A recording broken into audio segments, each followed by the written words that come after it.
எல்லாருக்கும் பிஎம்வில M3 தெரியும். ஆனா அதுக்கு முன்னாடி சவுத் ஆப்பிரிக்கால பிஎம்வி ஒரு மான்ஸ்டர் கிரியேட் பண்ணாங்கன்னு சொன்னா அது நம்புவீங்களா? அதுவும் சீக்ரெட்டா.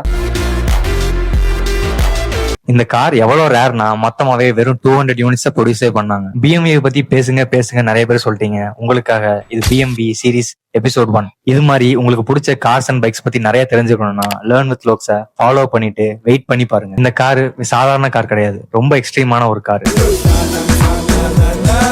எந்த அளவுக்கு எக்ஸ்ட்ரீம் அண்ட் பவர்ஃபுல்லான கார் இதுனா, ஒன்னு ஏர் கண்டிஷன் ஆப்ஷன்ஸ் தருவேன், இல்ல பவர் ஸ்டீரிங் ஆப்ஷன்ஸ் தான் தருவேன், எது வேணுமோ நீங்களே சூஸ் பண்ணுங்கன்னு அவங்களோட கஸ்டமர்ஸ்க்கு ஆப்ஷன்ஸ் கொடுத்தாங்க. M3 பத்தி உங்களுக்கு நிறைய பேருக்கு தெரியும். அது ஒரு குளோபல் ஸ்டார்.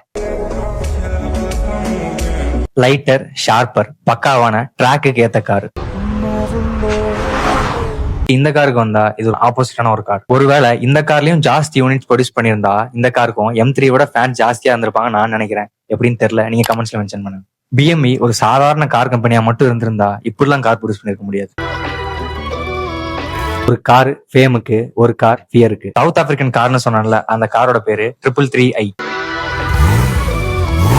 இந்த ரெண்டு கார்ல எந்த கார் நீங்க சூஸ் பண்ணுவீங்கன்னு கமெண்ட்ஸ்ல மென்ஷன் பண்ணுங்க. பிஎம்வி பத்தி இன்னும் இன்ட்ரெஸ்டிங்கான ஃபேக்ட்ஸை அடுத்த எபிசோட்ல கொண்டு வரேன். அது வரைக்கும் லேர்ன் வித் லோக்ஸை ஃபாலோ பண்ணிட்டு வெயிட் பண்ணி பாருங்க எபிசோட் 2.